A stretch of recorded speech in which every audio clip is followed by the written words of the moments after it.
We're joined now by our insider, Chris Johnston. And Chris, it's the end of the Shanahan era in Toronto. So how did the organization come to this decision?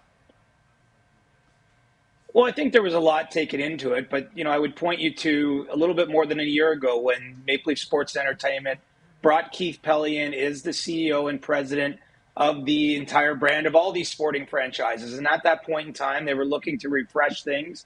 And Keith Pelley last year, after the Leafs were beaten out in the first round by the Boston Bruins, said he needed more time to evaluate the operation. Well, now it's been another 12 months.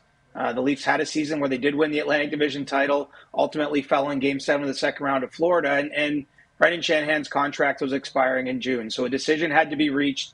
And I think when they looked at the total 11-year package, they looked at where the team was today, and ultimately they tried to cast their eyes ahead. They just felt that a change was needed for the Leafs to take the next step. And interestingly enough, I do believe, based on my sources, if the Leafs maybe had got to the third round, that maybe we'd be having a different conversation about where this is going. But, that's how thin the margins can be. They lost again in the second round, haven't reached a conference final as an organization since 2002, and are moving forward without Brendan Shanahan. And now there's a big hole in the front office between general manager Brad Treliving and, as you mentioned, MLSE president Keith Pelley. So, CJ, what do you think the organization's next move will be?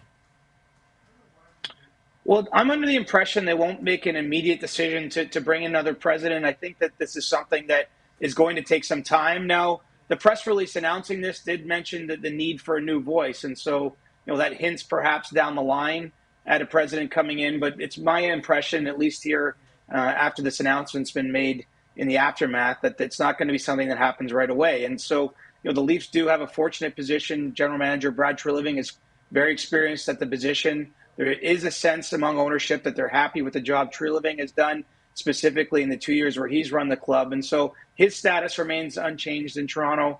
And so I think in the near term here, you see the team go ahead with Treliving and Keith Pelley, basically at the top of the hockey operation. Maybe down the line, we're talking about a new president coming in. But, it's going to be hard to find someone, frankly, that's more accomplished than Brendan Shanahan was. There's a reason why he'll be in demand now that he's essentially a free agent. And I would point out as well, last year with Toronto FC and the Toronto Argonauts, Bill Manning, there was a parting of the ways with him as the president, and they set up a structure where Pelley basically dealt directly with the GMs. That's essentially what's in place now with the Maple Leafs. Okay, and for Brendan Shanahan, who seems to have lots of options or at least be in demand now, what do you think is next for him? Well, all eyes are on Long Island.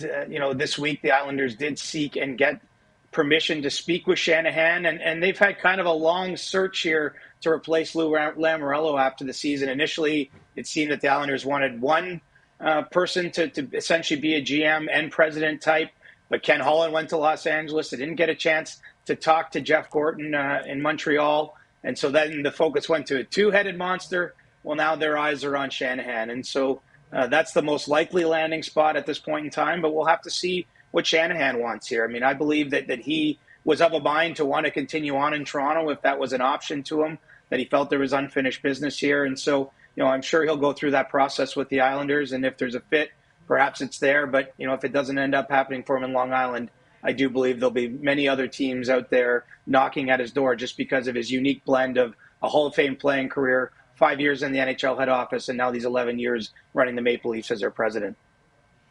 Well, CJ, one thing seems certain for the Maple Leafs, change is coming. MLSE president Keith Pelley will meet the media in Toronto on Friday.